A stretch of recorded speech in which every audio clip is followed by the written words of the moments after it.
بسم اللہ الرحمن الرحیم۔ السلام علیکم۔ Forward public school ring road Hyderabad جماعت دہم کی ای لرننگ کی کلاسز میں آپ کو خوش آمدید کہتی ہوں۔ مضمون ہمارا اردو ہے، عنوان غزل نمبر 2، جس کے شاعر حسرت موہانی ہے، اور یہ اس کا حصہ دوم ہے، جس میں آپ کو غزل نمبر 2 کرواؤں گی اور ساتھ میں اس کے تمام مشقی سوالات کراؤں گی، اور میں آپ کی میم سمینہ ہوں۔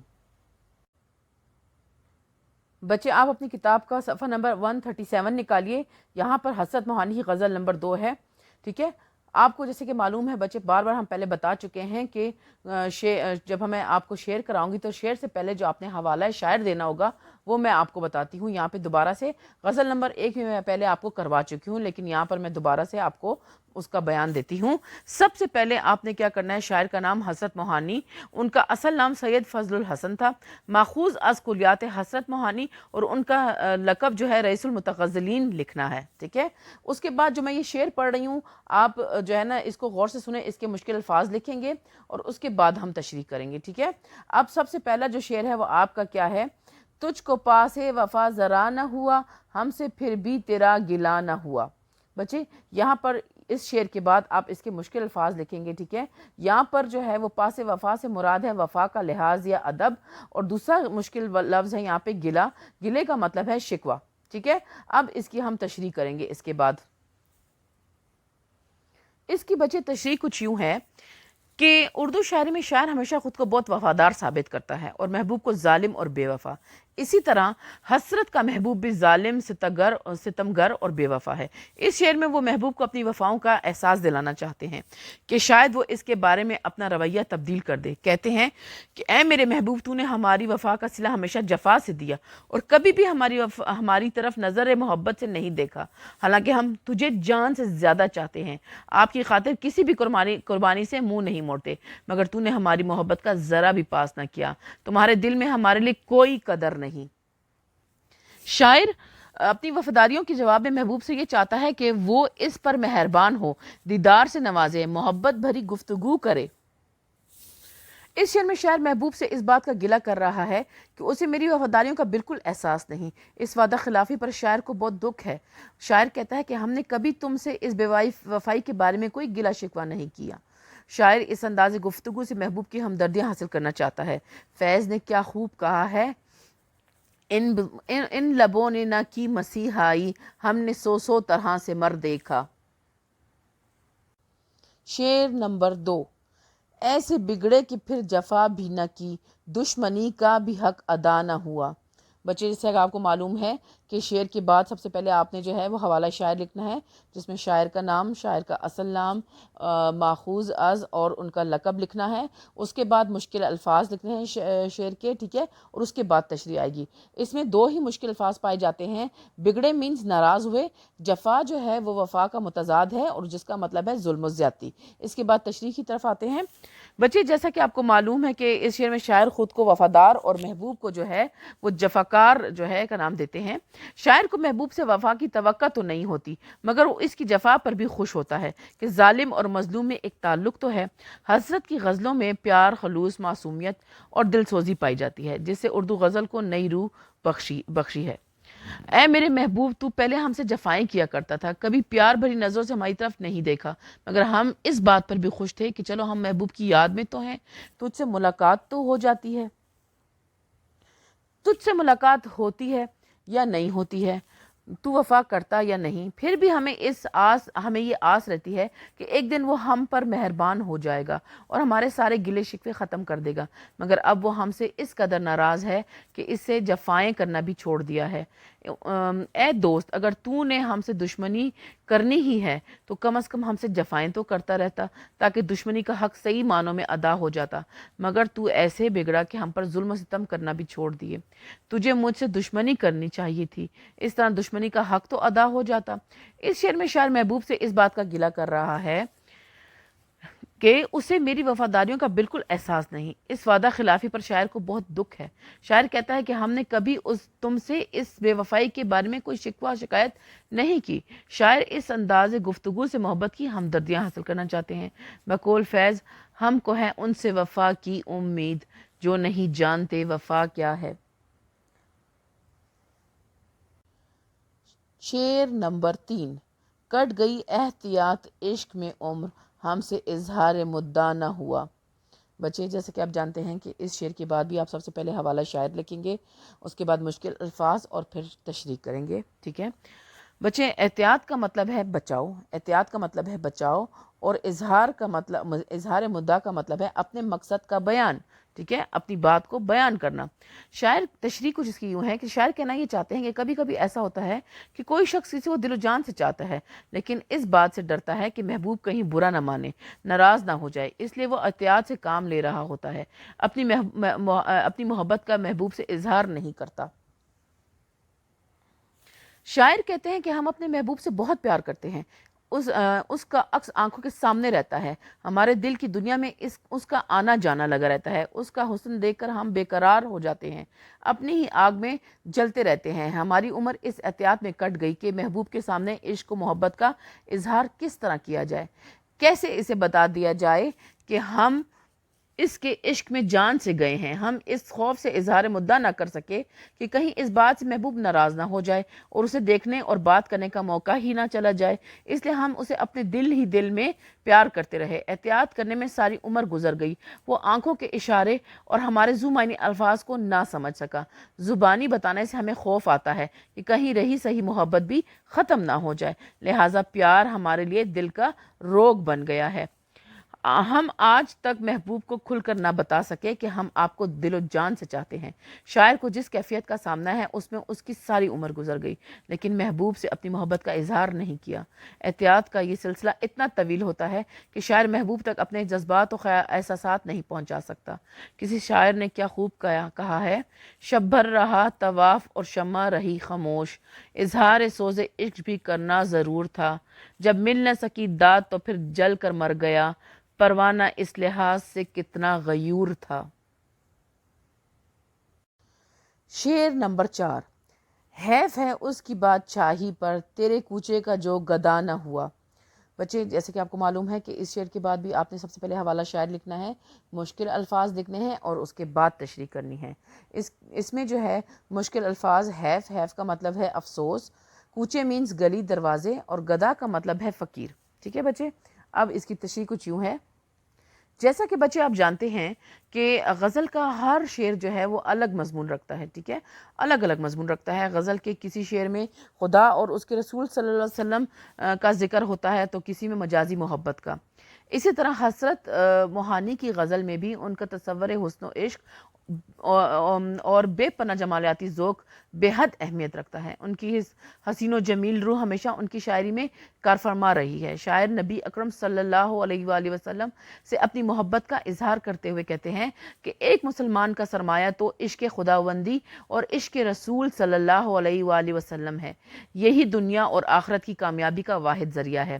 اس شعر کا حقیقی مفہوم یہ ہوگا کہ نبی کریم صلی اللہ علیہ وآلہ وسلم کی تعلیمات تمام دنیا کے لیے رشد و ہدایت کا ذریعہ ہیں، انہی کے دم سے یہ کائنات وجود میں آئی ہے۔ انسانی زندگی کی غرض و غایت آپ صلی اللہ علیہ وسلم کی تعلیمات کی پیروی کرنا ہے، انہی کی تعلیمات پر عمل کرنے میں دنیا اور آخرت کی کامیابی ہے۔ شاعر ان لوگوں پر حیرت کا اظہار کرتے ہیں کہ جو اپنے پیارے نبی صلی اللہ علیہ وآلہ وسلم کی سنت کی پیروی نہ کریں۔ وہ انسان جو آپ صلی اللہ علیہ وآلہ وسلم کے کوچے کا فقیر نہ ہوا، اگر وہ بادشاہ بھی بن جائے تو اس پر صد افسوس ہے، اس کی حکمرانی کسی کام کی نہیں۔ جس شخص نے زندگی میں آپ صلی اللہ علیہ وآلہ وسلم کی اتباع نہ کی تو وہ اس کی بد نصیبی ہوگی۔ ہمیں قدم قدم پر آپ صلی اللہ علیہ وآلہ وسلم کے طور طریقے کو اختیار کرنا چاہیے۔ آپ صلی اللہ علیہ وآلہ وسلم کے طریقے سے ہٹ کر جو بھی کام ہوگا وہ نقصان کا باعث بنے گا۔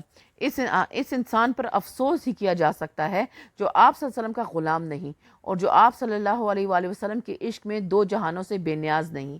اس شعر میں شاعر کہنا چاہتے ہیں کہ جو شخص خود کو دنیاوی بادشاہت یا مال و دولت کا پرستار بنا لے، اپنے آپ کو اللہ اور اس کے پیارے نبی صلی اللہ علیہ وآلہ وسلم کے دروازے کا فقیر نہ سمجھے، اس شخص پر افسوس ہے۔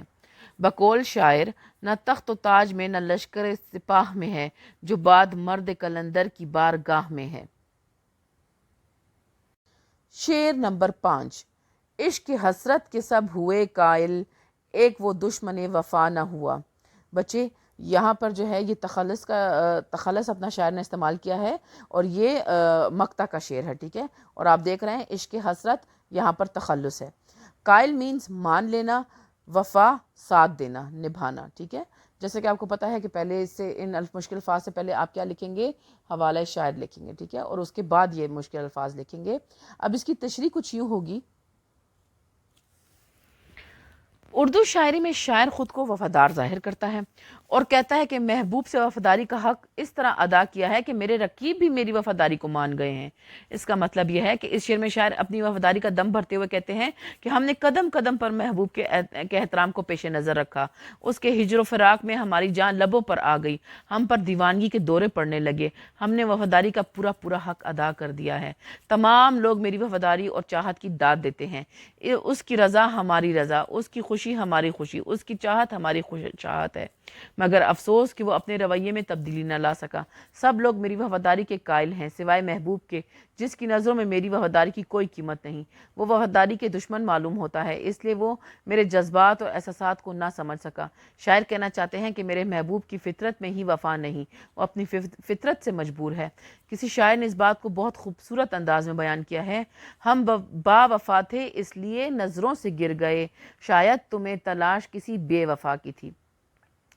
بچے یہاں پر ہماری غزل نمبر 2 کا اختتام ہوتا ہے، ٹھیک ہے. اور اس کے بعد جو ہے آپ نے اس بات کو یاد رکھنا ہے کہ ہر شعر سے پہلے آپ نے حوالہ شاعر لکھنا ہے، اس کے بعد آپ نے مشکل الفاظ لکھنے ہیں اور اس کے بعد تشریح کرنی ہے. اب بچے اس کے بعد میں آپ کو جو ہے مشقی سوالات کراؤں گی. اب آپ نے اپنی جو ہے اسی پیج نمبر پہ آپ اپنے آگے مشقی سوالات پر غور کیجئے. اب بچے مشقی سوالات میں آپ کا سوال نمبر 1 ہے: درجہ ذیل مصرع مکمل کریں. الف، وہ اپنی خوبی قسمت ڈیش میں ہے پہ کیوں نہ ناز کرے. بے ہے اب آگے تیری خوشی ہے ڈیش میں ہے جو سرفراز کرے. جیم، ایسے بگڑے کے ڈیش میں ہے پھر جفا بھی نہ کی. اور دال میں ہے تیرے کوچے کا ڈیش میں ہے جو گدا نہ ہوا. سوال نمبر 2، ان الفاظ و تراکیب کو اپنے جملوں میں اس طرح استعمال کریں کہ ان کا مطلب واضح ہو جائے. نمبر 1، خوبی قسمت، اچھی قسمت. اس کو جملے میں ایسے استعمال کریں گے: میری خوبی قسمت کہ میں ایک دیندار گھرانے میں پیدا ہوئی. سرفراز، سربلند یا نوازنا. اللہ جسے چاہتا ہے اسے ایمان کی دولت سے سرفراز کرتا ہے. جنوں مینز دیوانگی، کا مطلب ہے دیوانگی، ٹھیک ہے. مجھے نئی نئی کتابیں پڑھنے کا جنون ہے. مدعا کا مطلب ہے مقصد. کتابیں لکھنے سے میرا مدعا صرف پیسے کمانا نہیں بلکہ علم پھیلانا ہے. حیف ایسی دوستی پر کہ مصیبت کے وقت دوست کے کام نہ آئے. جفاکار، ظلم کرنے والا، یتیموں کا مال چھیننے والا جفاکار اللہ کے عذاب سے نہیں بچ سکے گا. سوال نمبر 3، غزل نمبر 1 کے کافیوں کی نشاندہی کریں. کافیہ کہتے ہیں ان ہم آواز الفاظ کو جو ردیف سے پہلے ہر جو ہے وہ مصرع میں آتے ہیں، ٹھیک ہے. شعر کے ہر مصرع میں آتے ہیں اسے کافیہ کہتے ہیں. کس کو؟ وہ ہم آواز الفاظ جو ردیف سے پہلے کسی بھی مصرع میں آتے ہیں اس کو کہتے ہیں کافیہ، ٹھیک ہے. پہلی غزل کے جو کافیہ ہیں وہ ہیں راز، ناز، دراز، کرشمہ ساز باز، سرفراز، ٹھیک ہے. ابھی غزل نمبر 2 کے جو ردیف ہیں، سوال نمبر 3 آپ کا ہے کہ غزل نمبر 2 کے ردیف لکھیں. ردیف جو ہے وہ ان الفاظ کو کہتے ہیں جو کافیہ کے بعد آتے ہیں، ٹھیک ہے. ہم آواز الفاظ کے بعد آخر میں کسی بھی مصرع میں بار بار جو لفظ دہرایا جاتا ہے، ایک ہی لفظ جو بار بار دہرایا جاتا ہے اسے ردیف کہتے ہیں. جیسے کہ اب جو غزل نمبر 2 کا جو ردیف ہے وہ ہے نہ ہوا. کیا ہے؟ نہ ہوا، ٹھیک ہے. سوال نمبر 5، مطلع غزل کے پہلے شعر کو کہا جاتا ہے جس کے دونوں مصرع ہم کافیہ و ہم ردیف ہوتے ہیں، اور مقطع غزل کے آخری شعر کو کہا جاتا ہے جس میں شاعر اپنا تخلص استعمال کرتا ہے. آپ غزل نمبر 1 کا مطلع اور غزل نمبر 2 کا مقطع لکھیں. غزل نمبر 1 کا مطلع جو ہے وہ یہ ہے: نگاہ یار جسے آشنائے راز کرے، وہ اپنی خوبی قسمت پہ کیوں نہ ناز کرے۔ مقطع غزل کے آخری شعر کو کہا جاتا ہے جس میں شاعر اپنا تخلص استعمال کرتا ہے۔ غزل نمبر 2 کا مقطع جو ہے وہ یہ ہے، آپ دیکھیں بچے، عشق حسرت کے سب ہوئے قائل، ایک وہ دشمن وفا نہ ہوا۔ سوال نمبر 6 ہے، آپ کنایہ کی مزید 2 مثالیں دیں۔ کنایہ کہتے کس کو ہیں؟ کنایہ سے کیا مراد ہے؟ کنایہ کے لغوی معنی پوشیدہ بات یا رمز و اشارہ کرنے کے ہیں۔ علم بیان کی اصطلاح میں جب کوئی لفظ اپنے مجازی معنوں میں اس طرح استعمال ہو کہ اس کے حقیقی معنی بھی مراد لیے جا سکیں تو اسے کنایہ کہا جاتا ہے۔ جیسے کسی بوڑھے انسان کے لیے سفید ریش یا متوسط طبقے کے کسی فرد کے لیے سفید پوش کا لفظ استعمال کرنا۔ بچے کنایہ کی مزید 2 مثالیں درج ذیل ہیں۔ آنکھ بند ہونا سے مراد موت ہو جانا، اس نے موقع سے فائدہ نہ اٹھایا اب ہاتھ مل رہا ہے سے مراد افسوس کرنا۔ ٹھیک ہے بچے، یہاں پر آپ کے غزل نمبر 2 اور آپ کے مشقی سوالات کا جو ہے وہ حصہ اختتام کو پہنچتا ہے۔ ٹھیک ہے، مطلب مینس کہ آپ کے حصہ دوم جو ہے حسرت موہانی کا وہ بھی اختتام کو پہنچتا ہے۔ اپنا خیال رکھیں، گھر پر رہیں، اللہ حافظ۔